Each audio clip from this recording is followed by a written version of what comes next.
biznesin tam mərkəzindəyik və bu gün yenidən biznesin tam mərkəzində olaraq da çox yaxşı bir mövzu çərçivəsində müzakirəmizi aparacağıq və bu gün bu şirkətlərimiz üçün çox önəmli məsələlərdən biridir və biz bəzən satış, marketinq, filan məbləğdəki pullar, burada belə maaş olsaydı yaxşı olardı və bəzən ümumiyyətlə bünövrə qurmadan biz üst mövqeləri, üst pillələri düşünürük, amma fikirləşmirik ki, bu necə inkişaf edə bilərik? Peşəkar bir yönümdə necə inkişaf etmək olar? Bunun təhsillə bağlılığı, bu gün mütəxəssis kadr kimi yetişmənin yolları və yaxud da ki, bir şirkətin özünün öyünə biləcəyi peşəkarlar yetişdirmə bazası və bu gün bizim özümüzün də bir şirkət olaraq bir işimiz və bir öhdəliklərimiz var. O öhdəlikləri yerinə yetirmə var. Burada sosial yanaşmadan tutmuş, əməkdaşın yetişdirilməsi və bir kadr kimi formalaşması, şirkətin özünün sistemləşməsi, şirkətin özünün ayaqda qalması, indi digər öhdəliklər də var, maliyyədir, vergidir. Bu öhdəliklər bizim təbii ki, bir şirkət olaraq, bir vətəndaş olaraq da borcumuzdur. Bütün bunlar görürsünüz ki, neçə şaxəli və neçə istiqamətlidir. Və biz bu dəqiqədən etibarən elə bu istiqamətlərə köklənəcəyik. Ümumiyyətlə biz bəzən satış, marketinq, müdür yaxşı olsaydı belə olardı, SEO yaxşı olsaydı belə olardı, nə bilim ofisimiz geniş olsaydı belə olardı, belə hər şey cool dediyimiz yüksək səviyyədə olsaydı yaxşı olardı. Amma yaxşı olardının da alt hissəsində, alt mövqeyində peşəkarlıq dayanır və peşəkarlıq formatında inkişaf etmənin yolları dayanır. Biz bugün bax bundan danışacağıq. Bəzən biz bu kimi mövzuları müzakirə etmədən və yaxud da bu kimi mövzulara toxunmadan inkişaf etmək istəyirik və yollar addımlamaq istəyirik. Kiməsə baxıb o cür olmaq istəyirik, amma sonradan mümkünsüzlüyünü qəbul edib və bəzən də geriləməyimizin fərqinə varırıq və o zaman isə gec olur. Zaman itiririk, vaxt itiririk, mütəxəssis itiririk, yetişdirə biləcəyimiz zamanı boşa veririk və bu kimi nüanslar var. Və bunun müzakirəsini biz çox dəyərli və bu işdə çox böyük hörmət bəslədiyimiz, öz şirkətini də çox böyük uğurla yerinə yetirən, istər yerli bazarda, istərsə də xarici bazarda dəstxətti ilə seçilən bizim BMC International şirkəti var və o şirkətin CEO-su bizim dəyərli dostumuz Orxan Məmmədzadə bizimlə bərabərdir. Orxan müəllim, xoş gəlmisiniz. Xoş gördük. Təşəkkür edirəm dəvətinizə görə. Xoş gördük. Və elə başlayaq mövzumuz çərçivəsində ilkin fikirlər deyək. Ümumiyyətlə, mövzumuzun tam açıqlamasını sizdən də alaq ki, peşəkar inkişaf etmənin yolları necədir? Şirkət üçün də, fərdi olaraq da. Peşəkar inkişaf şirkət üçün və fərd üçün mövzuları biz burada ayırmalıyıq. Fərdi inkişaf həmişə də şirkət yönətimi, şirkət idarə etməsi ilə eyni tutula bilmir. Şirkətin peşəkar aləmdə, peşəkar arenada inkişaf etməsi və peşəkar olaraq özünü təqdim etməsi birbaşa brendinq mövzusu ilə bağlı olan bir məsələdir. Niyə? Çünki istənilən halda biz hər hansı bir fəaliyyətlə məşğulluqsa, özümüzü tanıtmalıyıq. Göstərdiyimiz xidmətdirsə və yaxud da ki, təqdim edədiyimiz hər hansı bir fəaliyyət növü, mal, alqı-satqısı, hər hansı bir istehsalat və s. bunların hamısının keyfiyyəti ilə fərqlənməliyik. Amma bugünkü gün keyfiyyət yetəri qədər kifayət deyil. Bu keyfiyyəti mütləq şəkildə isbat etməlidir. Bəli. Fərdi inkişaf biraz fərqli mövzudur. Fərdi inkişaf daha geniş mövzudur. Hansı daha çətindir? Fərdi inkişaf və yaxud da ki, şirkət yönətimi olaraq şirkətin inkişafı. İlk olaraq görsənə bilər ki, şirkətin inkişaf etdirilməsi və şirkətin peşəkar aləmdə tanınması daha çətindir. Amma inandırım sizə ki, bu bir teoremdir ki, bunun inkişafı birbaşa kadrlara gəlib bağlanır. O səbəbdən fərdi inkişaf və birbaşa brendinq mövzusu barəsində danışırıqsa, brend birbaşa şirkətin sahibi olan, şirkətin belə deyək, başında dayanan kimdirsə, onun şəxsi keyfiyyətlər barəsində. Keyfiyyətlərini əsaslanan bir göstəricidir, bəli. Və nəticə olaraq fərdi inkişaf peşəkar inkişafdan fərqlənir. Və bu, indi biz peşəkarlıqla bağlı, idarə etməklə bağlı, yəni hər kəsin uğurlu ola biləcəyi bir istiqamətlər də var. Və bir şirkətin rəhbərindən uğur haqqında, uğur hekayələri barədə soruşanda hər kəsin özünün bir sirri və ya da uğur hekayəsi var.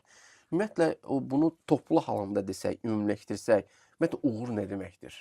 Gözəl sualdır. Gözəl mövzuya toxundunuz. Çox tez-tez rast gəlirik ki, ə, uğurların sirri, necə uğurlu olmalısan, uğurlu Bəli. olmaq üçün nələr etməlisən, amma bu fikirləri paylaşan insan o qədər də uğurlu deyil və yaxud da ki, uğurludursa, uğurun anlayışını tam olaraq dərk etməyib. Baxın, ə, fərqli nəzəriyyələri nəzərdən keçirmiş olsaq, yəni müraciət etsək Bəli. fərqli nəzəriyyələrə, biz baxacağıq ki, uğur olmağın yeganə göstəricisi sən nəticədə toplam küllü miqdarda pul qazanmağındır.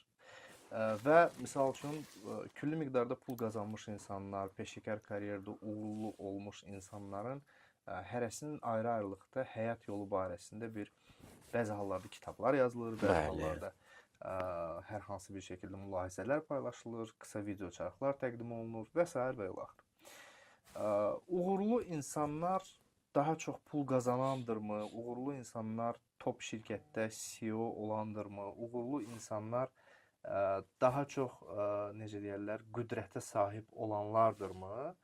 Və yaxud da ki, uğurlu insanlar bu əldə etdiklərini nəyə sərf eləyənlərdir? Baxın, bunun üzərindən başlamaq lazımdır fikir açıqlanmasına. Yəni, okey, uğurlu oldun, müəyyən mənada, müəyyən miqdarda pul qazanmış oldun, amma bu pulu sən nəyə sərf etdin? Yəni, sərf etdiyin təqdirdə artıq biz baxmalıyıq ki, sən uğurlu insansan, yoxsa yox. Yox. Təbii olaraq pul qazanmaq lazımdır, vacibdir. Uğurlu, müvəffəq olmaq zəruridir. Qüdrətə çatmaq lazımdır. Amma həmişə bu düşüncədə olmuşam və indi də bu düşüncədəyim. O kəslər hansılar ki, mən buna gəlib çatdım da və bununla həyatımın mənası tamamlandı deyən insanlar o qədər də uğurlu deyil. Elə şəxslər var ki, biz iş dünyasında da görürük. İş sferasında da elədir. Bəlli bir nəticəyə gəlir, dayanır, deyir, bu mənə kifayət edir. Bəli, bəli. Və sonra deyir ki, uğurumuz qazanmışıq, bundan sonraki pul dalınca qaçmalıyıq. Bu fərdi inkişafda da elədir. Və nə bilim, bir təhsil aldıq, bunu elədik, işim var, bəlli məvacibim var və eyni missiyada, düz xətt üzərindən gedirik. Amma mənə görə bu uğur deyil. Bəli. Yəni bu ildən ilə təkrarlanan sanki eyni missiyadır. Və o missiya ard-arda atdığın, əldə etdiyin pedestal olaraq nəzərdən keçirmiş olsaq, növbəti pedestallardırsa sən bunu da fəth elədin, burada gəlib çıxdın və s. Amma nəticə etibarilə əldə etdiyini nəyə sərf etmirsən deyə əsl uğur hekayəsi buradan başlamalıdır. Gözəl olar ki, öncədən də nəyi nə üçün etdiyini biləsən. Yəni, mən uğur istəyirəm, müvəffəqiyyət istəyirəm, məqam istəyirəm, vəzifə istəyirəm, qüdrət istəyirəm, amma nə üçün? Bəli. Peşəkar inkişaf etmənin yollarını biz danışırıq və hər birimiz bu yola əl atırıq və peşəkar bir formada inkişaf etmək istəyirik. Bu fərdidə də var və bu kollektivdə də var, iş sferasında da var. Ümumiyyətlə, siz çalışdığınız bir mühitdə peşəkar inkişaf etmənin yolları sizcə nələrdir? Bəzimiz bunu sadəcə əlaqələndiririk ki, dəstəklə və yaxud da ki, dəstək olmalıdır ki, mən uğur qazanam. Bəzimiz bunu əlaqələndiririk ki, yox, savadlıq önəmlidir və savadlıqla. Bəzilərimiz deyir ki, bax, yaxşı, hazır keyslər də var bizə, real keyslər. Bu qədər savadım var, amma işsizəm, heç bir uğurum yoxdur, əks gedir. Heç bir məndən də aşağı bir biliyi olan, savadı olansa uğuru daha çoxdur, pulu daha çoxdur, şirkət sahibidir və bugün belə bir tərsliklər də var. Bax, siz də fikirlərinizi bizimlə bölüşə bilərsiniz. Siz öz peşəkar inkişaf etmə yollarını nədə görürsünüz? Nədən ibarətdir? Şirkətdə və fərdi inkişafda 099 810 33 bizim WhatsApp nömrəmizdir.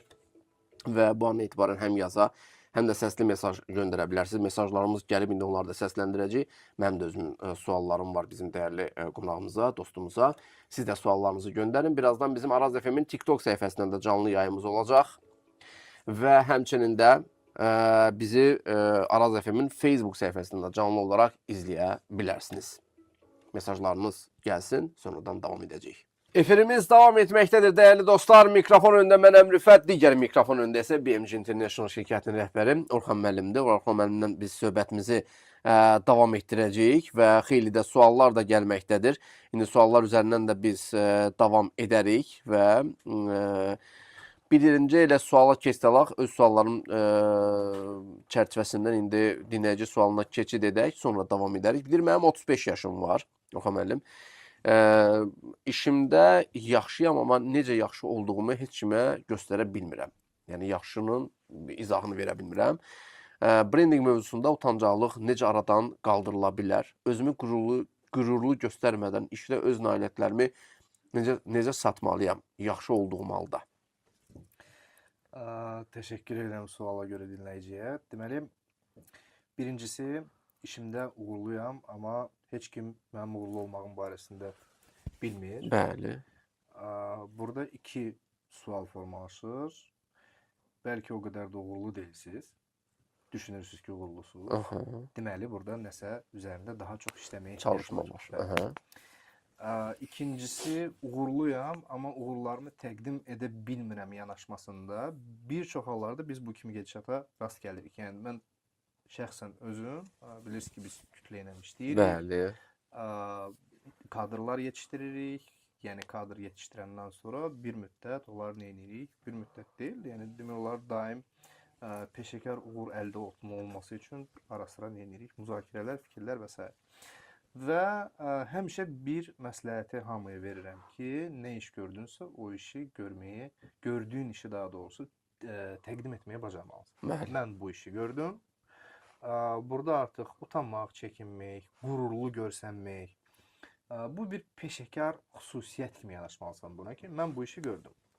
Bu işi icra etdim, burada fərqləndim, mənim nəticəm budur. Çünki iş aləmində, peşəkar aləmdə dəyər görülən işə görə verilir. Bəli. Əks halda çarx fırlanmaz. Yəni, yaxşısan, özünü təkəbbürlü göstərməyi istəmirsən, qürurlu görsənməyi istəmirsən, ünsiyyət, insanlar arasında ünsiyyətçilsən, hörmətlisən və s. və axır buna görə əhsən deyərlər, amma dəyəri gördüyün işə görə verərlər. Yəni burada qürurlu görsənmək istəmirəm mövzusunu tam olaraq kənara atmaq lazımdır. Gördüyün iş nədirsə onu təqdim etmək lazımdır və mütəmadi olaraq peşəkar xüsusiyyətləri təkmilləşdirmə üzərində işlər görməlisən. Dayanmadan. Və daha bir sual var. Mən karyeramda daha görünən olmaq istəyirəm, amma özümü tərifləməkdə çətinlik çəkirəm. Güclü fərdi brendinq qurmaq, amma eyni zamanda təvazökar və həqiqi qalmaq mümkündürmü?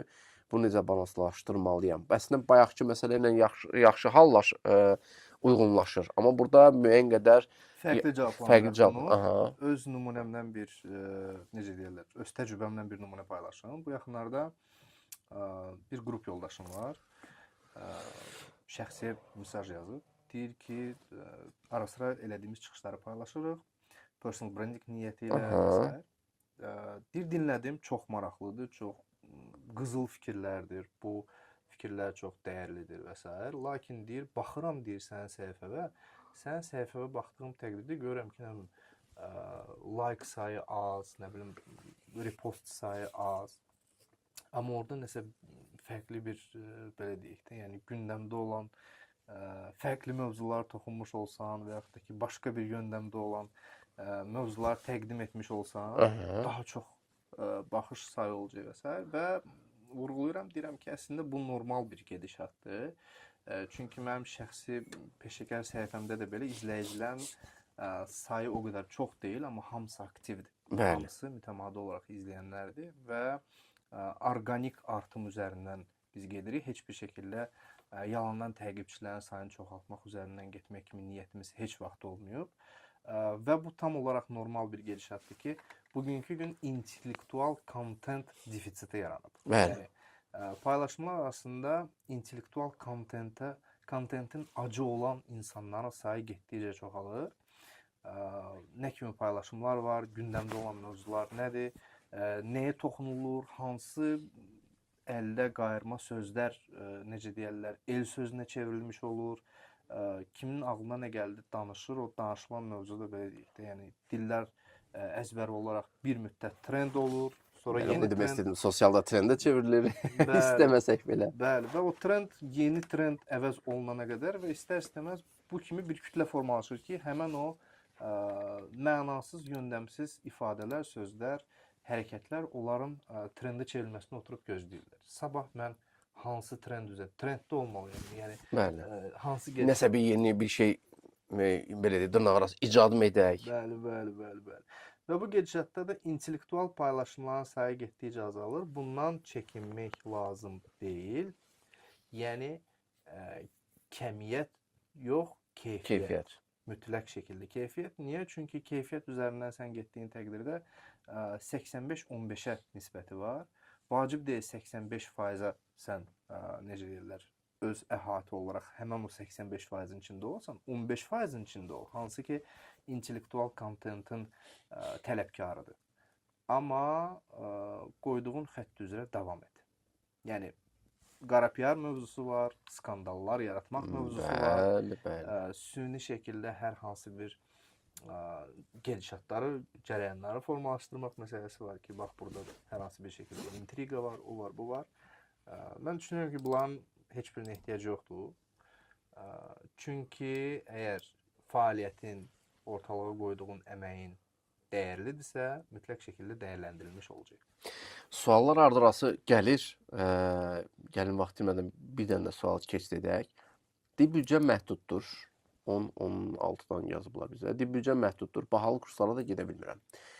Yaxşıdır. Peşəkar biliklərimi artırmaq üçün pulsuz və ya ucuz resurslar varmı ki, məsləhət görəsiniz? Onlayn platformalardırmı, nə bilim kitablardırmı, bəzən podkastlardırmı? Yetəri qədər pulsuz internet aləmində yayılmış təlim materialları var. Konkret olaraq hansı mövzu üzrə inkişaf eləmək istəyirsə, o mövzu üzrə biz məsləhət görə bilərik. Amma bunların tam olaraq istifadəyə yararlı olması biraz şübhə altındadır. Çünki pulsuz təqdim olunan hər hansı bir təlim vəsaiti və yaxud da ki, paylaşım bəzi hallarda fərqli məqsədlər güdür. Fərqli məqsədlər də bəzən dezinformasiya kimi nəticəyə gətirib çıxara bilir. Pulsuz təhsil ala bilərəmmi və müvəffəq ola bilərəmmi? Xeyr.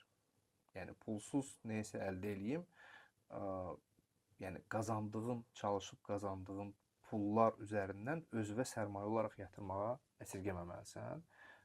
Biz bu işin öhdəsindən layiqincə gəlmişik deyə düşünürəm. Niyə? Çünki həmişə hər nə qazanmışıqsa yatırımı özümüzə eləməyə heç vaxt israf hesab etməliyik.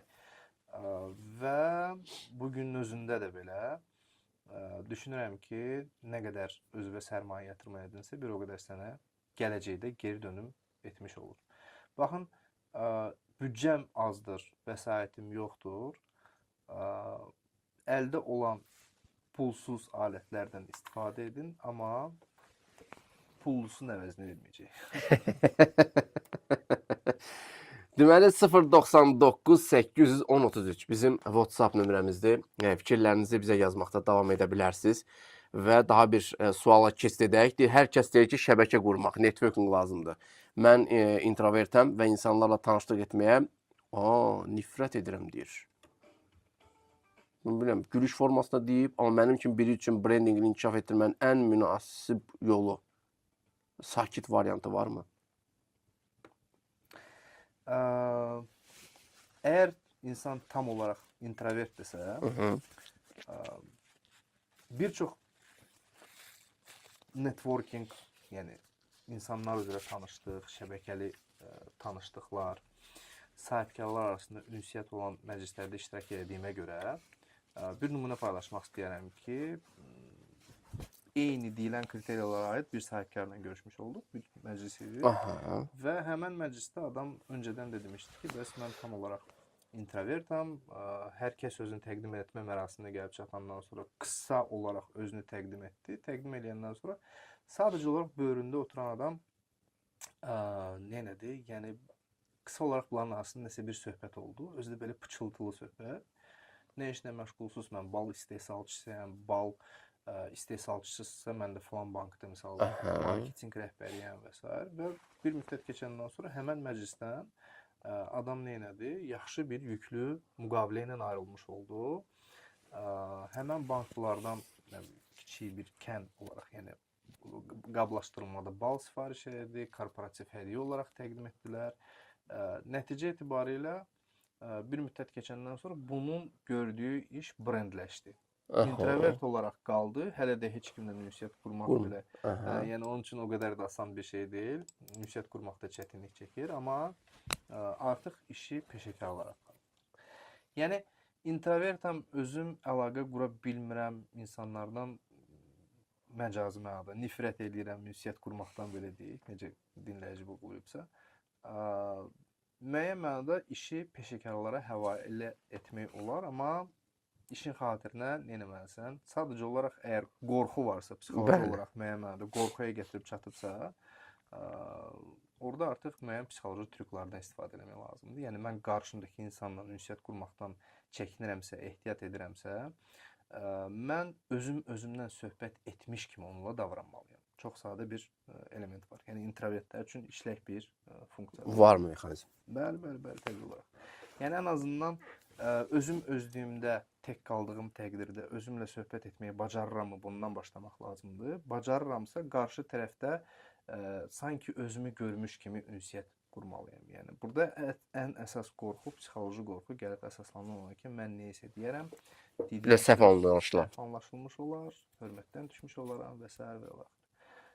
Və yaxud da ki, başqa əzbərlənmiş sözləri təkrar eləmək üzərindən getmək lazım. Yəni mən filan kəsəm, o vaxt bir film var idi, adı Sehirli Xalat. Bəli. Təqdim edirəm. Filan kəsəm, filan işi görürəm və s. Bax belə. Dəyərli dostlar, BMC International şirkətinin CEO-su Orxan Məmmədzadə bizimlə bərabərdir. Peşəkar inkişaf etmənin yollarından biz danışırıq. Zihnidən sizin də suallarınız varsa davam etdirə bilərsiniz. Yaxşı gedirik. İlk saatımızda hələ də vaxtımız var müzakirəmizi davam etdirmək üçün. İkinci saatımızda isə həm rubrikalarımız olacaq, həm də yarışmamız olacaq. Sual təqdim edəcəyik. Doğru cavab versəniz, bəli, Hazelə göndərəcək sizi. Hazeldən hədiyyəmiz olacaq və bugün ərzində səhər proqramından sonra mənə bir neçə dinləyəcək sosial media üzərində yazmışdı ki, obadan hədiyyə istəyirik. Obanın yarışmasını sabah gerçəkləşdirəcəyik. Həm səhər proqramımızda, həm də biznes mərkəzində. İnşallah obanı sabah reallaşdırarıq və bugün yarışma üzrə hədiyyəmiz Hazeldən olacaq. Rubrikalarımız da var və mesajlar da hazırda gəlməkdə davam edir. Amma biz birazdan davam edəcəyik. Bu arada verilişimizin baş sponsoru olan Prior Leasing barədə sizə məlumat verək ki, 2019-cu ildən aktiv fəaliyyətə başlayan Prior Leasing müasir fermerlərə müxtəlif kənd təsərrüfatı texnikalarını da çox sərfəli şərtlərlə təklif edir.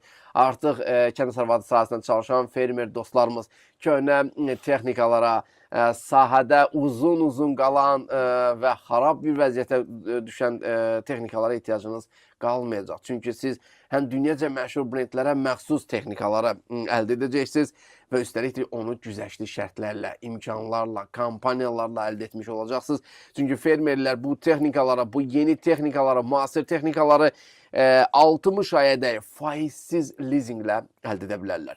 Siz bu yüksək keyfiyyətli texnikaları uyğun qiymətə aldınız, həm cibinizə qənaət edəcəksiniz, həm sahələrdə yüzlər dəfə, onlar dəfə sıradan çıxan texnikalar üçün dərd çəkməyəcəksiniz. Məhsullarlıq aşağı düşəcək deyə bir problem yaşamayacaqsınız. Çünki Prior Leasingin uğurlu servis xidmətləri var ki, əlçatanlıq ən yüksək səviyyədədir. Gəncə, Quba, Şəki, Cəlilabad, Bərdə kimi regional mərkəzlərdə Priorun filialları da mövcuddur. Ətraflı məlumat üçün 858 qısa nömrəsi də var. 100% təqaüd isə sizi çağırır. İnnovasiya və Rəqəmsal İnkişaf Agentliyinin dəstəyi və Paşa Holdingin sponsorluğu ilə Halberton School Azərbaycan sənə beynəlxalq səviyyədə texnologiya təhsili almaq imkanı təqdim edir. Hansı proqramlar var? Computer Science var, Machine Learning var, Full Stack Web Development var və bir də Cyber Security var, yəni kiber təhlükəsizliyi. Halberton məktəbi dünyanın müxtəlif ölkələrində fəaliyyət göstərən və Amerikan IT məktəbində formalaşdırılmış metodologiyaya əsaslanan beynəlxalq təhsil şirkətinin bir hissəsidir. 100% təqaüdə sahib olmaq istəyirsinizsə, Halberton School saytına qeydiyyatdan keçin. Son qeydiyyat tarixi 29 oktyabrdır. Və sizi bu arada göndəririk obamıza. Əgər siz bir sahədə ən yaxşısınızsa, amma hər zaman sakit qalırsınızsa, brendiniz zərər çəkirmi? Uğurlu olmaq üçün səs-küylü və görünən olmaq şərtdirmi? Orxan müəllim. Səs-küylü və görünən olmaq şərtdir, amma baxır hansı üslublardan və alətlərindən istifadə edirsən. özünün müvəffəq olmağın barəsində məlumat verməyin, Aha. insanları bu barədə məlumatlandırmağın zəruridir. Amma baxır hansı alətlərdən istifadə edirsən. Yəni göstərdiyin, yəni brendləşmə xidmətsə, xidmətin keyfiyyəti ilə mütləq şəkildə tanınmalısan. Keyfiyyət barədə məlumatlandırmalısan, keyfiyyət barədə çəkinmədən özünü təqdim etməyi bacarmalısan. Amma yenə də deyirəm, qara PR və sair məsələləri kənara qoymaq şərtilə. Çünki zaten bu mənə görə keyfiyyəti aşağı salan bir göstəricidir. Amma bəzən elə hallar var ki, o qara PR-dır və yaxud da ki, əksinə anti-reklam olanlar kimlər üçünsə, nə bilim, dırnaqarası məşhurlaşmaq mı deyək, faydalı mı görünür, yoxsa onlar daha çox dillərdə əzbər olur, xatırlanır. Nəticə verməsinə sadəcə olaraq dediyim kimi, yəni segment olaraq hansı segmentə müraciət etməyindən asılıdır. Əgər sən toplam 85%-in içindən nəsə bir şey əldə edəcəksənsə, 85-15-ə niyyəti, yəni dediyim təqdirdə niyyətimizlə onu vurğulayım. 85% bayaq vurğuladığımız trenddə olan mövzuların ardıca qaçanlardır, 15% intellektual kontentin ardıca gedənsə. Bu faiz nisbidir də, yəni. Təbii. 80-20 də ola bilər, 70-30 da ola bilər. 15 böyük göstəricilərdəndir və mənim ölçmə meyarlarıma əsasən Azərbaycanda elə 15 tam olaraq təmin olunur. Başqa ölkələrə nisbətdə 15-dən də daha azdır. Vurğulamaq istədiyim nədir? Yəni əhalinin sayı və həqiqətən də intellektual kontent istifadəçisi olanların sayı nisbətən. Gündəlik olaraq istifadə edənlərin sayı.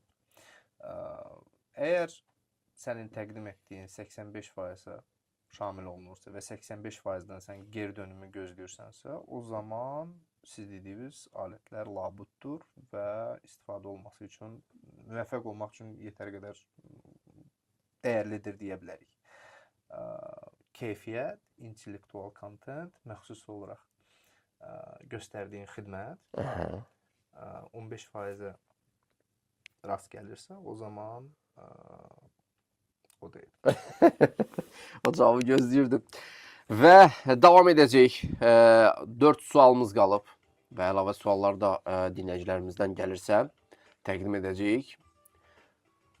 Dinləyicilərimizdən gələn sualları birazdan yenidən təqdimatını edərik. 099 810 33-dür. Peşəkar inkişaf etmənin yollarından danışırıq. Araz FM-in Facebook səhifəsində canlı yayımdayıq. Fikirlərinizi rəy olaraq da oradan göndərə bilərsiniz və bilirsiniz ki, Araz FM-in Facebook səhifəsində efir bitsə də arxivlənir, qalır və yaxın bir ay müddətində rahat bir şəkildə o efiri izləyə də bilərsiniz. Rahat bir şəkildə günlərə, müxtəlif proqramlarımız, təkcə biznes mərkəzi deyil, digər müəllif olduğumuz layihələrdə rahat bir şəkildə bir ay müddətini izləyə. Xoşunuz gəldisə mövzumuz çərçivəsində xüsusi proqramlar vasitəsində efiri köçürə bilərsiniz. Necə ki, ediblər, paylaşan dostlarımız var. Təşəkkür edirik və biz bilirsiniz ki, yeni mövsümdən aktuallığı nəzərə alaraq əlçatanlığın təmin edilməsini davam etdirərək biz mütəmadi olaraq sosial media səhifələrimizdə də bu danışdığımız mövzuları mütəmadi reels formatlarında təqdim edirik sizə. Sosial media səhifələrimizdə, Araz FM-in sosial media səhifələrində, Biznes Mərkəzi klubumuzun sosial media səhifələri var. Biznes Mərkəzi az adlanır. Həm Facebook, həm Instagram, LinkedIn və TikTok hesablarımızda mütəmadi layihələrimiz barədə və verilişlərimizin reels formatlı yayımları barədə video çarxlar da təqdim edirik. Efirimiz davam edir, dəyərli dostlar, və ilk saatı yavaş-yavaş yekunlaşdıracağıq. İkinci saatımıza da keçid edəcəyik və BMC International şirkətinin rəhbəri Orxan Məmmədzadə bizimlə bərabərdir. Və bugün hər birimiz üçün fərdi inkişafımızda və ya da şirkətlərin uğurlar əldə etməsində peşəkar inkişaf etmənin yollarını biz müzakirə edirik və bu sarıdan hər hansı bir suallarla üzləşməmək üçün ən gözəl vaxt elə indiki vaxtdır.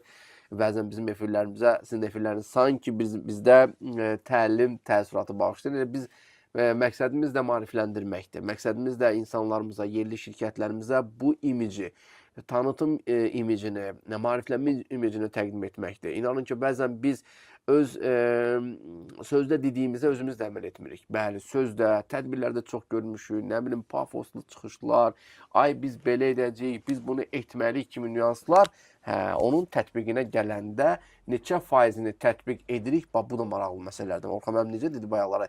Biz gözəl bir peşəkar bir forumda, istiqamətlənmə bir forumda yaradıcı bir fikir paylaşırsa, onun faydalılığın faiz göstərisini bildirdi 15%.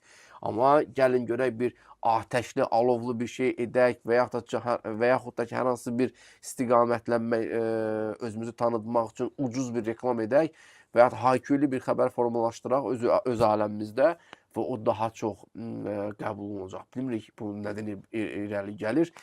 Və biz daha bir sual var. Gəlin bunu da keçsək. Orxan müəllim, sonra ikinci saatı qalanlarla davam edərik. Əgər siz bir sahədə ən yaxşısınızsa, amma hər zaman sakit qalırsınızsa, brendiniz zərər çəkirmi? Uğurlu olmaq üçün bunu veririk. Səs-küylü və görünən olmaq şərtdirmi? Və əgər işinizdə həmin dinləyicimizdə eyni sual gəlir. Maaş yaxşıdırsa, amma sizi xoşbəxt etmirsə, o zaman karyeranızı atıb sevdiyiniz işə başlamaq kimi risk almalısınız, yoxsa stabil gəlirə dözməlisiniz? Mix bir çıxış yolu olmalıdır. İşləyirəm, işimdə xoşbəxt deyiləm. Bəli. Mənə xoşbəxtlik vermir, amma stabil bir gəlir var. Neysə görə burada həmişə bir nüansı nəzərdən keçiririk ki, yəni mən cari məşğul olduğum işi tam olaraq tərk edib sıfırdan neysə başlamalıyam. Və yaxud da ki, tam olaraq sevmədiyim işlə məşğul olaraq boğulmağa davam etməliyim. Bəli. Əslində hər şey zehniyyətdədir. Təbii olaraq qərar verməlisən, sevdiyin işlə məşğul olmağa doğru addımlamalısan, amma stabil gəlirdən niyə də imtina etməlisən? Etmə. Yəni, mən burada hər ikisindən faydalanmağı üstün tutardım. Ta ki, səni sevdiyin işlə məşğul olduğun təqdirdə sənə yetər qədər gəlir gətirir ki, köhnə işi tərk edib bununla məşğul olmağa davam etməlisən. Daha çox çaba göstərmək lazımdır. Daha çox çalışmaq lazımdır. Stabil işlə məşğul oluram, stabil gəliri əldə etmək üçün gördüyüm işi davam elətdirirəm, amma sevdiyim işə paralel olaraq başlamış kimiyəm. Bəli. Və bir sual da var, amma o sualı ikinci hissəyə saxlayacağıq. Karyerada uğur qazanmaq üçün ən vacib keyfiyyət nədir? Zəhmət, yəni burada izahını da verib çox işləməkmi, yoxsa doğru insanlarla əlaqə? Biz bayaq bunun networking hissəsinə toxunduq, amma keyfiyyət məsələsini, karyerada bunu necə ehtiva etmək olar, paralel necə aparmaq olar? Bu sualın cavabını da biz ikinci hissədə danışacağıq. Hətta öz suallarımız qaldı, maşallah dinləyicilərimizdən gələn suallar üzərində ilə qurduq və biz yavaş-yavaş ilk hissəni yekunlaşdıracağıq. Gəlin belə edək, sizin suallarınız gəlsin, biz ikinci hissəyə keçid edək. İkinci hissədə həm suallar, həm rubrikalar üzərindən davam edərik. Yarışmamız da olacaq. İkinci saatımız başladı, dəyərli dostlar. Hər vaxtınız bir daha xeyirli və uğurlu olsun deyirik və biznesin də tam mərkəzindəyik. Biznes Mərkəzi Sahibkarlar Klubumuza məxsus eyni adlı radio proqramımız, Qovuşduran radiomuzda arazımızdayıq və maraqlı qonağımız və maraqlı mövzumuz var. Çox böyük hörmət bəslədiyim bizim dostumuz bizimlə bərabərdir. BMG International şirkətinin CEO-su Orxan Məmmədzadədir və maşallah ilk saatda heç imkan vermədiniz ki, biz öz suallarımızı təqdim edək. Amma alqışlayırıq sizə ki, yaxşı suallardır. Baxın, Orxan müəllim, bəzən deyirik 15%. Baxın, burada əməli başda bizi yaxşı bir formada sual atəşinə tutdular. Əslində, mövzuları müzakirə edəndə, yaxşı istiqamətdə köklənəndə onunla bərabər düşünən insanlar da gəlir. Necə ki, biz artıq bu mövzuda müzakirəmizi aparırıq. Peşəkar inkişaf etmənin yollarından biz danışırıq və bu istiqamətdə də sizin də fikirləriniz bizim üçün önəmlidir. İlk saatda olduğu kimi 099 810 33 nömrəsinə yazmaqda davam edə bilərsiniz və səsli mesajlarınız da gələ bilər. Əgər fikriniz çoxdursa izah etmək baxımından səsli mesajlarınızı da biz gözləyirik. Və Orxan müəllim, zamanın tələbləri dəyişir və indi bizim bildiyimiz Z nəsli var. Və onlarla yol çıxmaq da indiki dönəmdə asan deyil. İndi ilə bundan sonra alfa nəsli gəlir və onların da baxışları fərqlidir. Kimisi Z nəslini keçid dönəmi kimi xarakterizə edə bilir ki, ənənəvi baxışdan alfa nəslinə bir keçid dönəmdir ki, hətta Z nəslinin bəzi nümayəndələrini deyir, özləri nə istədiklərini də bəzən bilmirlər. Bu, uğur alması yolunda da belədir. Bax, bu Z nəslinin nümayəndələri uğuru hansı hallar, necə hallarda qazana bilirlər?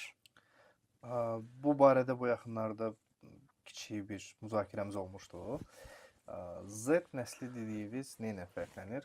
Qısa müddətli məqsədlər. Bəli. Bugün mən burada varam, bugün mən burada müvəffəqəm. Sabah istənilən halda burada olmasa da, harda olursa da qısa müddətli bir məqsəd üzərindən nəticə əldə edəcəm. Yəni tez-tez iş yeri dəyişmələri, tez-tez fikir dəyişmələri, tez-tez peşə dəyişmələri bu elə bir kütləyə gətirib çıxarır ki, bu kütlənin daimi, konstant olaraq bir fikri formalaşmır, əfsus olsun və bunun nəticəsini görürük. Artıq bu yaxınlarda siyasi arenada Nepalda görmüşdünüz hansısa bir, yəni Z nəsli olaraq ölkəni tam olaraq dağıtdılar və orada hətta dövlət nümayəndələri bir-bir bunlar gedirdilər, sanki ovluyurdular, nə edirdilər, çox Mən yadıma gələn Maliyyə Naziri idi, səhv etməsəm, onu çaya qədər istiqamətlənməkdilər. İstənilən halda sual verəsən, soruşasan ki, bax bu dövlət məmurları sizə nə kimi pislik edib, nə kimi orada konkret olaraq tam nə kimi ziyanı deyib dövlətə və s. Əksəriyyəti heç bilməyəcəklər, heç anlamayacaqlar, araşdırmırlar. Yəni bu təhlükəli bir gedişatdır. Bir nəsil formalaşır ki, araşdırmaqdan çəkinir, araşdırmır, şəxsi düşüncə formalaşmır. Təbii olaraq müsbət tərəfləri də var. Daha sürətli düşünürlər. Daha tez qərar vermə qabiliyyətləri var. Daha kəskin, fərqli baxış bucağına sahibdirlər. Çünki hər bir gedişatda müsbət və mənfi tərəfləri dəyərləndirmək lazımdır. Generation Z olaraq, yəni bizim gələcəyimiz kimin əlindədir, etibarlı şəxslərdirmi və yaxud da ki, biz indiyənə qədər çalışdığımız öz nəticəsini verəcəyimi, yəni biz olaraq hansı mədəni irsi ötürmüşük və bu mədəni irslə bunlar necə rəftar edəcəklər, qoruyub saxlayacaqlarmı və yaxud da ki, müəyyən mənada ötürəcəklər. Ümumiyyətlə unudacaqlar, tam olaraq onun üzərindən keçmiş olacaqlar. Təbii olaraq yox, çünki biz bunu görürük. Siz bilirsiniz, mən 10 ildən artıqdır universitetlərdə gənclərlə işləyirik, təlimlər keçirik, dərslər keçirik və mənim bu təlimlərdə iştirak etməyimin illər üzrə gəncliyin necə dəyişdiyini, xronologiyasını sizə verib gətirib çıxarmasını bilərdim. Yəni mən sizə tam olaraq xronologiyanı verə bilərəm ki, illər üzrə gənclik hansı təfəkkürə sahibdir, necə dəyişikliklər təmin olunur və s. Və bugünkü gün universitetlərdə çıxış edirəm, gənclərə daha çox həyatdan nə istəyirsən mövzu üzərindən gedirik. Əldə etmək istədiyin nədir, məqsədin nədir və s. Və görürəm ki, bu kimi danışdığımız mənfi cəhətlərə baxmayaraq, qızıl kimi gəncliyimiz yetişməkdədir. Azdır, amma çox keyfiyyətlidir, həqiqətən. Fərqlənirlər. Azərbaycan gəncliyi arasında beynəlxalq arenada öz sözünü demiş mütəxəssislər tələbəlik illərindən belə yetişirlər. Və bu yetəri qədər yaxşı bir göstəricidir. Yetər ki, həmən gənclərin arasında dövlətini, vətənini sevmək üzərində yaxşı bir işlər görülmüş olsun. Ki, sən burada yetişmirsənsə, faydalılığın olmalıdır və faydalılığı mütləq şəkildə bura hər hansı bir şəkildə geri dönümü olmalıdır. Könüllü şəkildə. Könüllü şəkildə, bəli. 2890-dan da bizi salamlayırlar. Daim var olun, Allah qorusun sizi yazıblar. Bizə göndəriblər 2890-dan. Təşəkkür edirik mesajınız üçün də. Bu sadəcə olaraq, fikir olaraq səsləndi. Təşəkkür edirik və yenidən mesajlarınız varsa səsləndirəcəyik və Orxan müəllim, bir bayaq fikrə toxunanda təhsil və vacib önəmli məsələlərdən biridir. Təhsilli olmaq peşəkar yönümdə bir atılan addımlardan biri kimi qeyd edirik və bugün bayaq biz Z nəsli ilə bağlı fikirlərimizi də vurğuladıq. Bəzən dəyişən qərarlar, bəzən nə istəyirik, nə istəmirik. Bütün bunlar bəzən cəmiyyətdə formalaşmamız üçün təhsillə də bağlıdır.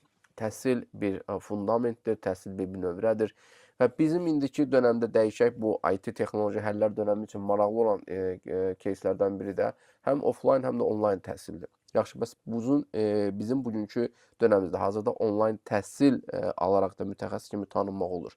Sizcə bu nə qədər özünü doğruldan nəzəriyyədir?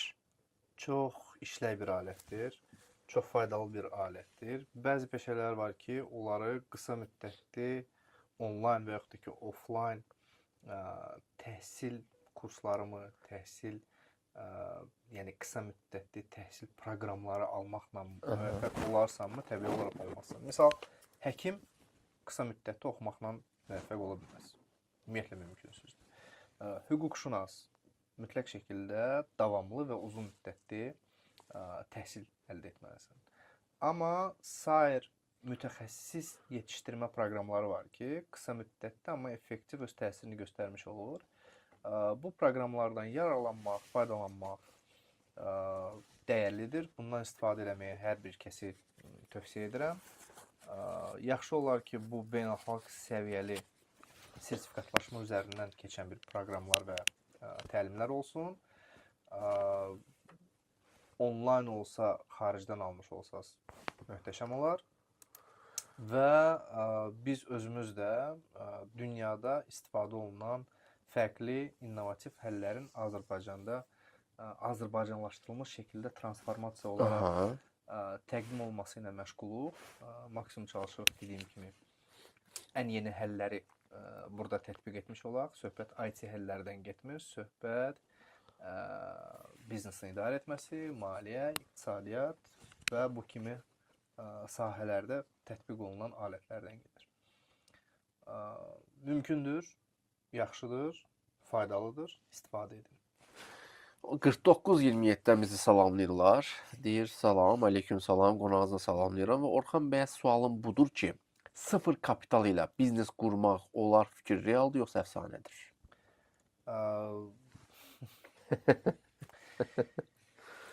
Tam olaraq realdır. Niyə ah çəkdiniz mənim? Çünki ilk qurduğum, yəni ilk geniş şəkildə iri büdcəli qurduğum biznesə də sıfır kapitalla təmin olunub. Burada kapital dediyimiz təqdirdə pul kapitalı deyildi, amma dəyər kapitalı, etibar kapitalı var idi ki, ticarət yönümlü bir biznes idi. Alıcı var. Sən hər hansı bir şəkildə hardansa bunu təmin edib satıcıya nə etməlisən?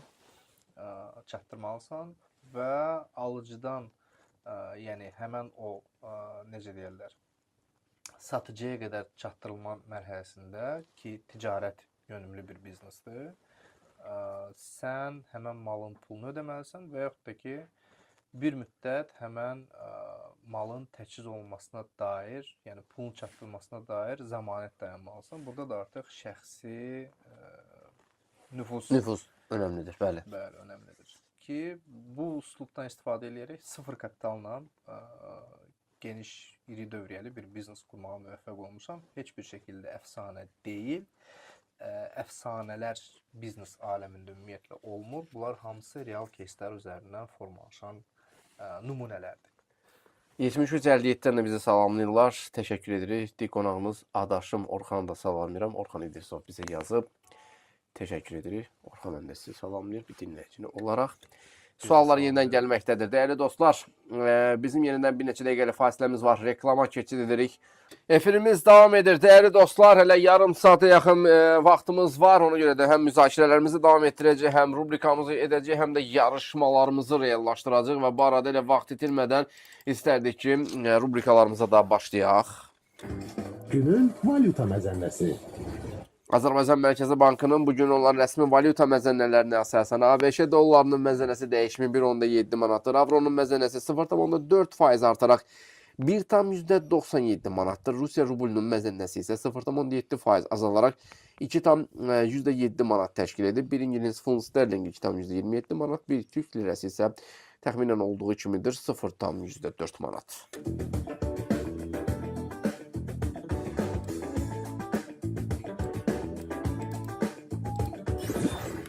Günün valyuta məzənnəsi. 1. Biznes xəbərləri. Və bu arada Apple şirkəti özünün Apple Intelligence, süni intellekt modelini təlim etmək üçün minlərlə müəllif hüquq kitabından icazəsiz istifadə etməkdə itham olunaraq Kaliforniya Federal Məhkəməsində iddia ilə üzləşib. İddia ərizəsini təqdim edən neyroalim professorlar Suzanna Martinez-Conde və Stephen Macknick şirkəti pirat kitablardan ibarət pirat kitabxanalarından istifadədə günahlandırırlar. Onların kitabları, o cümlədən illüziya çempionları da bu materiallar arasında olub.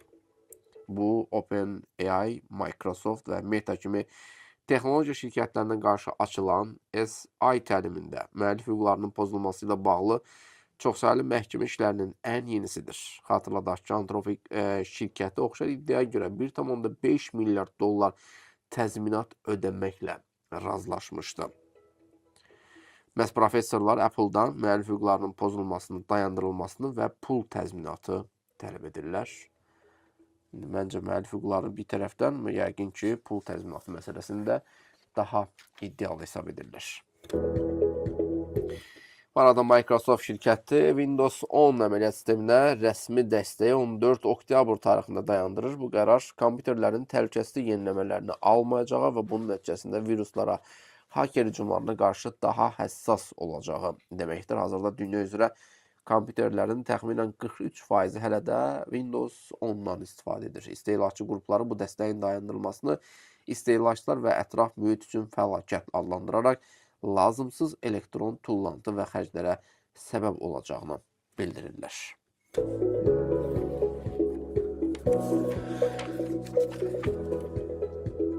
Rəqəmsal İnkişaf və Nəqliyyat Nazirinin müavini Saməddin Əsədov ölkədə kiber təhlükəsizliyin təmin edilməsi istiqamətində mühüm addımlar atıldığını açıqlayıb. Nazir müavini müasir təhdidlərdən qorunmaq məqsədi ilə açıq mənbələr əsasında xüsusi kiber təhdid və insidentlərin mübadiləsi platformasının yaradıldığını diqqətə çatdırıb.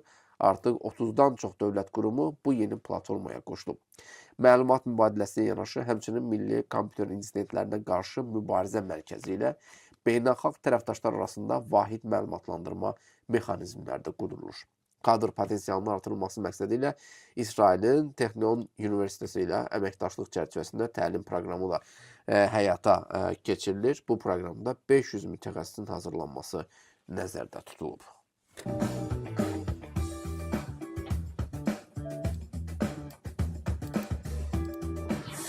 Biznes xəbərləri. Sponsor təqdimatı.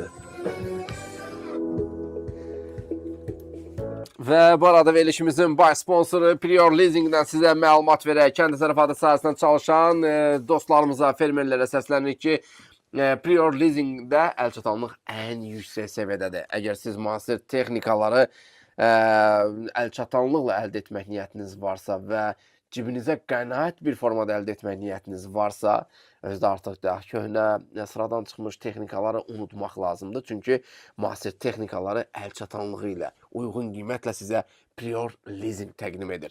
Fermerlər texnikaları 60 ayda faizsiz leasinglə əldə edə bilərlər. Dünyaca məşhur New Holland, Landini, Lavol, McCormick kimi brendlərə məxsus traktor və kombaynlara fermerlər təqdim olunur. Elə bir eksklüziv texnika avadanlıqlar var ki, bunlar yalnız və yalnız Prior Leasingdə əldə etmək üçün 858 qısa nömrəsi ilə də danışa bilərsiniz. 100% təqaüd isə sizi çağırır. İnnovasiya və Rəqəmsal İnkişaf Agentliyinin dəstəyi və Paşa Holdingin sponsorluğu ilə Halberton School Azərbaycan sizə beynəlxalq səviyyədə texnologiya təhsil almaq imkanı da təqdim edir. Hansı proqramlar üzrə müraciət var? Computer Science, Machine Learning, Full Stack Web Development və bir də Cyber Security, yəni kiber təhlükəsizlik və bu fürsət sizi çağırır. Bunun üçün müraciət edin Halberton School az saytına, orada qeydiyyatdan keçin. Son tarix isə 29 oktyabr tarixidir. Qaça-qaça gedirik obamıza. Niyə görə? Çünki fürsətlər dayanmır obada. Həm bol kampaniyalar var, həm də loteriyada iştirak üçün şansınız var. Birinci tiraj bitib, amma qarşıda hələ 2 tiraj var. Növbəti ikinci tiraj isə 15 oktyabr tarixində obanın sosial media səhifələrində olacaq. Nədir bu imkan loteriyada? Onsuz da biz alış-verişlərimizi edirik. Hər gün qida və qeyri-qida məhsullarını əldə edirik. Bunun üçün elə siz obaya gedin. 20 manat üzəri alış-veriş edin ki, loteriyada iştirak üçün bir şansınız olsun. Yumuşaq mebel dəsti, yataq otağı dəsti, qonaq otağı dəsti, iPhone 16, iPad, soyuducu, televizor, paltaryan və qabyan kimi bol hədiyyələr sizin ola bilər. Təşəkkürümüz həm də West Hospitaladır. Bu dəyişkən havada bəzən sağlamlığımız əlimizdə olmur və bu zaman West Hospital bizim köməyimizə çata bilir və West Hospitalın peşəkar həkimlərinə güvənə bilərsiniz. Təcili tibbi yardım xidmətləri və digər xidmətlərlə bağlı məlumat əldə etmək istəyənlər Ulduz 76 06 nömrəsi ilə də danışa bilərlər. Mezura parfüm bizim yanımızdadır. İngiltərə və Birləşmiş Ərəb Əmirliklərindən gətirilən nəfis ətirlər Mezura parfümdə cəmləşir. Onlayn çatdırılmaya qədər var, 20% endirimlərdən də yararlana bilərsiniz. Mamacan restoranlar şəbəkəsi 3 əsas filiallı xidmətinizdədir. Mamacan Xırdalan 28 may və Nərmanov filialları ilə və növbəti aylarda filiallarını sayartacaq. Nəfis dad görmək istəyənlər ailəvi istirahət üçün və korporativ tədbirlər üçün Mamacan restoranlar şəbəkəsi ən ideal məkandır. Hazırə təşəkkür edirik. Organik məhsullar, nəfis dad hədiyyələşməkdə yanınızdadır. Bax, belə bir dostunuz da Hazel'dir.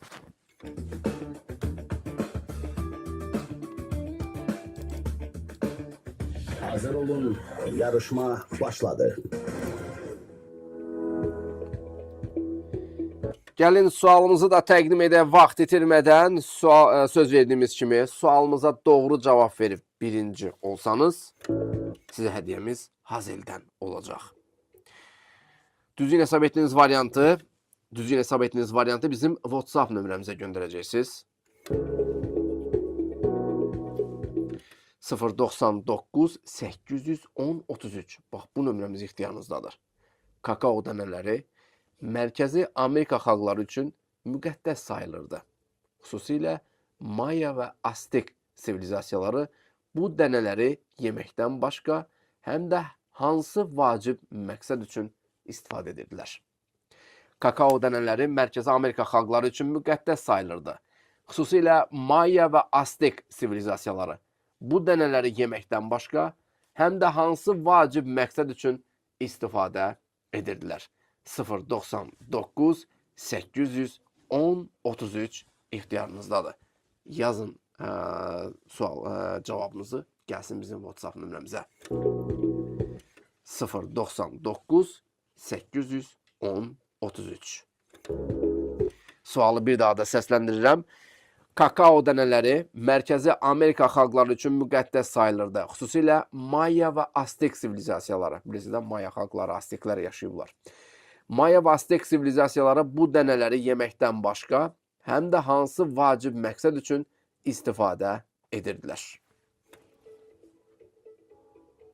Yazanlar var, davam edə bilərik.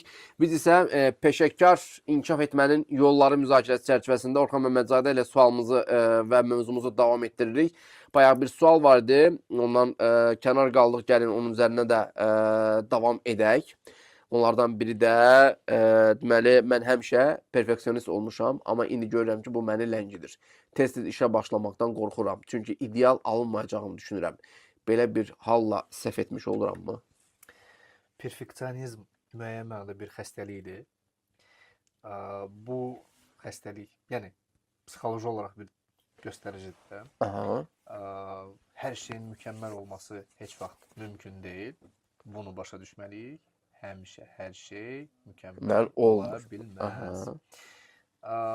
Və əksər hallarda peşəkar aləmdə perfeksionist insanların cərəyandan, gedişatdan geri qalmasına şahid oluruq.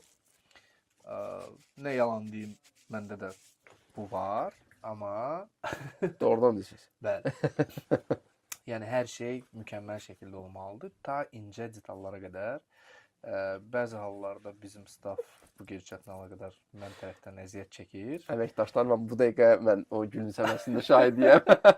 Gəlmişəm, BMC International əməkdaşlar da buradadılar. Zəhmətkeş dostlarımız lentə alırlar, bunu çəkirlər. Bəzən olur, çox olur, bunu etiraf edir. Nədənsə videoqraf dostumuz daha çox gülür, desən çox əziyyət çəkir bunlar.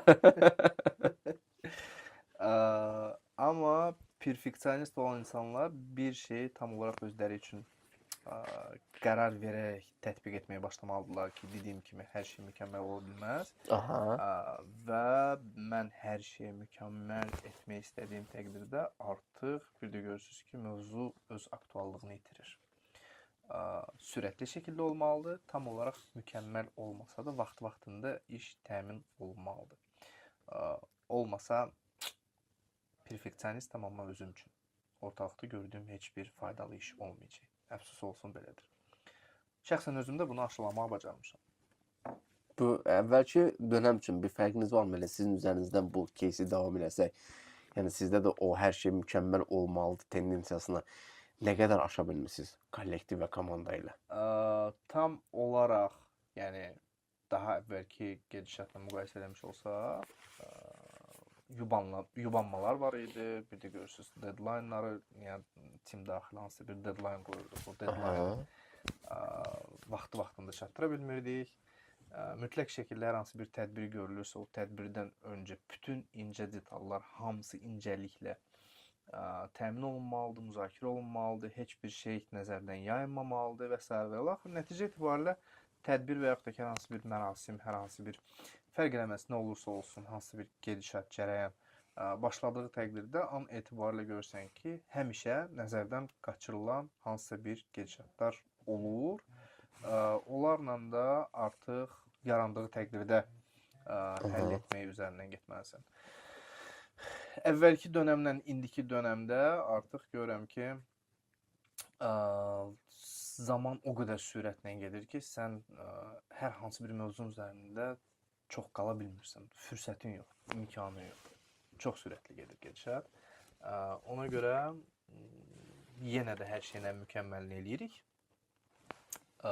Amma bəzi hallarda hansı bir nöqsanlar olsa da çalışıq görməzdən gələk özümüz. Keçək deyirsiniz. Sualımızın cavabı, bəli, qalibimiz var.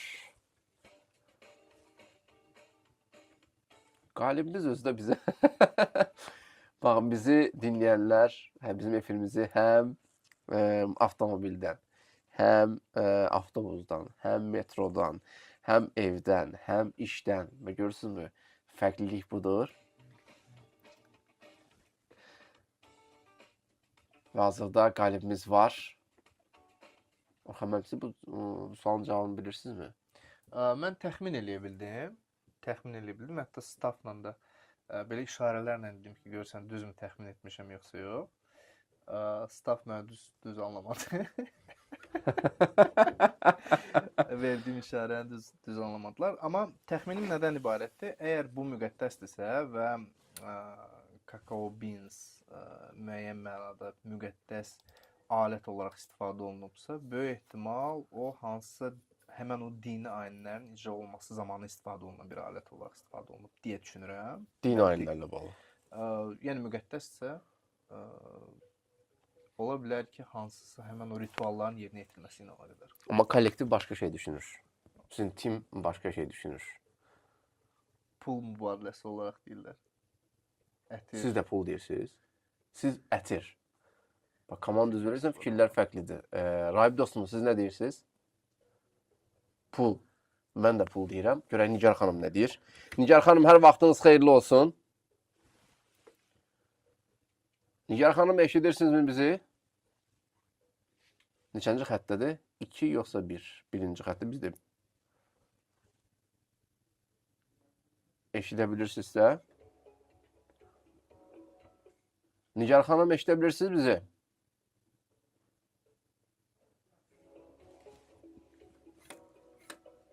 Yenidən əlaqə saxlayaq. Nigar Nəcəfli ilə biz danışacağıq. Onun fikri nədən ibarətdir? O birinci olub.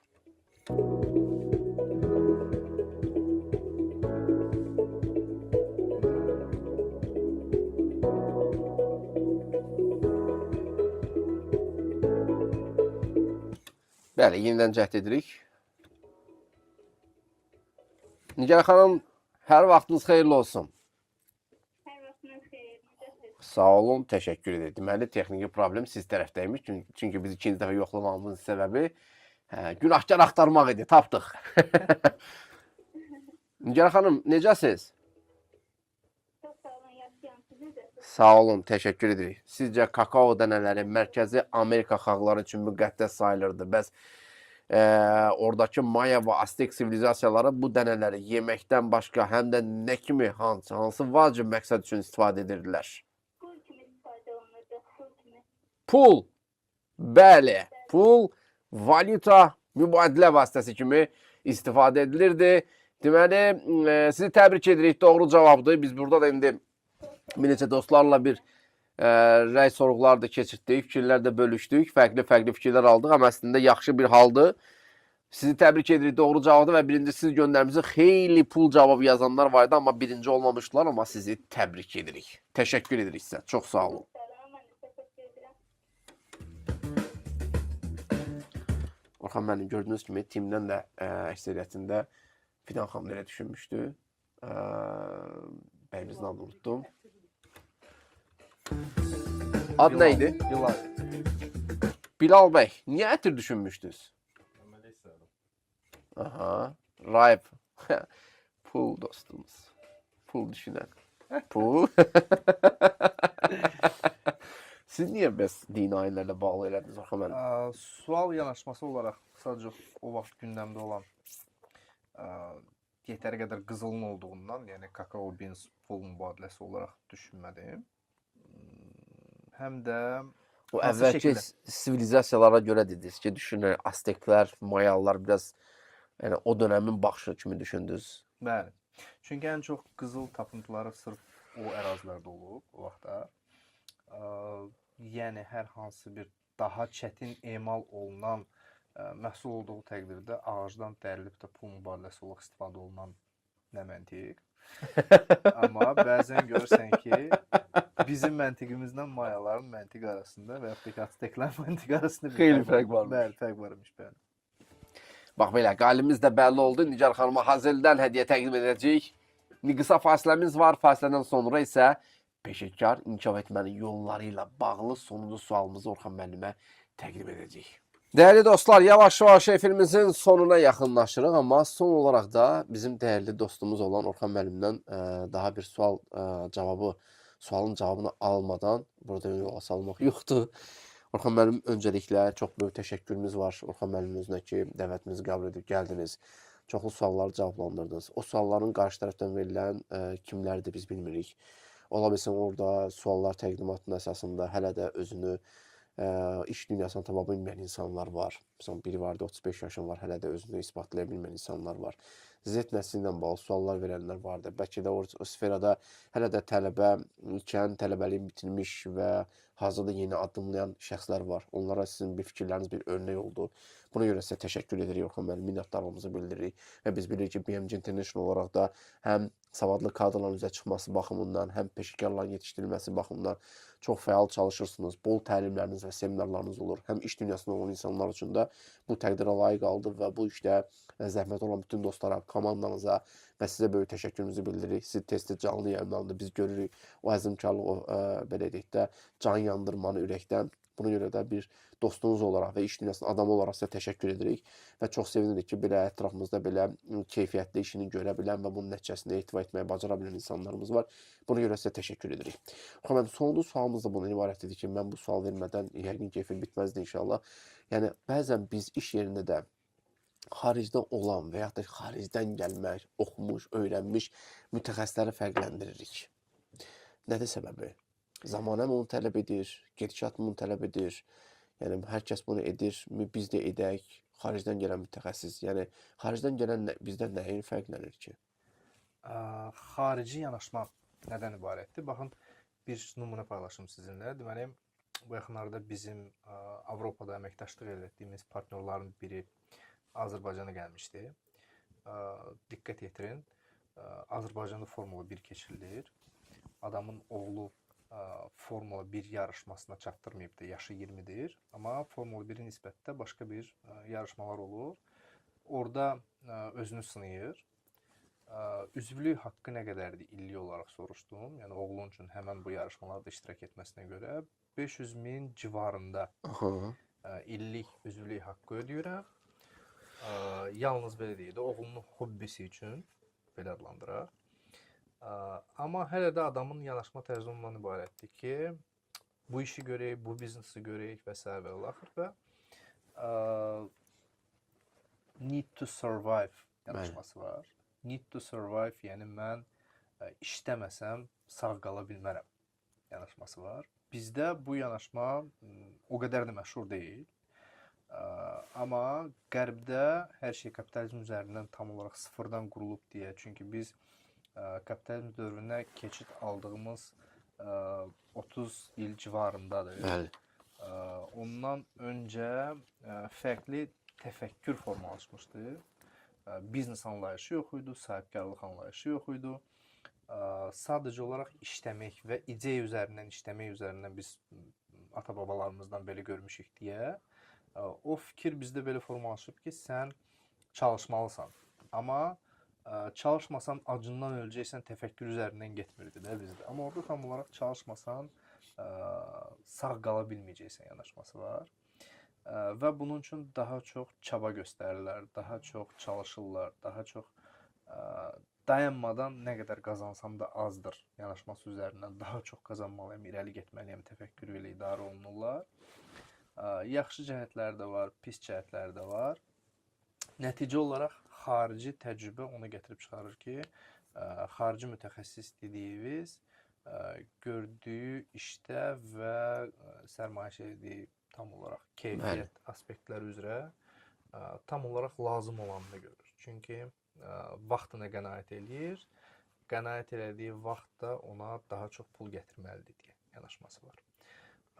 Bizim yetişdirdiyimiz öz mütəxəssislər heç də peşəkar göstərici baxımından geri qalmır. Mən buna dəfələrlə şahid olmuşam. Məxsusi olaraq bu yaxınlarda da bu fikir barəsində bir fikir bölüşmüşdük ki, yerli olan nümunələri hətta Şərqi Avropa ölkələrində inteqrasiya eləmək məsələsi nümunəsi var. Bu da bizim fikrimizdir, bizim icadımızdır, bizim ideyamızdır. Orada tətbiq edirlər. Biz burada müvəffəq olmuşuq ki, artıq orada da bu tətbiqə başlayıblar. Və fərqli yanaşma artıq o qədər də mühüm deyil. Sadəcə olaraq daha çox qısa həll yollarını tapmaq üstünlüyü var. Bunun üzərində biraz daha çox çalışmalıyıq. Əla.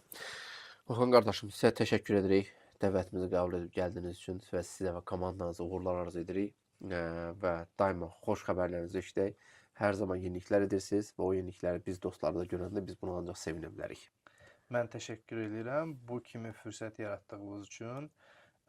Çünki həqiqətən həm dinləyicilərimizin verdiyi suallardan keyfiyyətli biz nümunə olaraq görürük. Həm efir zamanında mənə gələn feedbacklər üzərindən görürəm ki, həqiqətən də keyfiyyətli bir efir yaranıb. Peşəkarsız, mütəxəssissiniz. Təşəkkür edirik. Daim sizə uğurlar arzulayırıq. Çox sağ olun. Dəyərli dostlar, bugün bizim efirimizi gözəlləşdirən siz dinləyicilərlə bərabər həm də BMG International rəhbəri Orxan Məmmədzadə idi. Bu yaxın 2 saat ərzində biznesin tam mərkəzində olduq. Bir mikrofonunda Orxan müəllim, digər mikrofonunda isə mən idim. Aparıcınız Rüfət Naqdilli. Hələlik.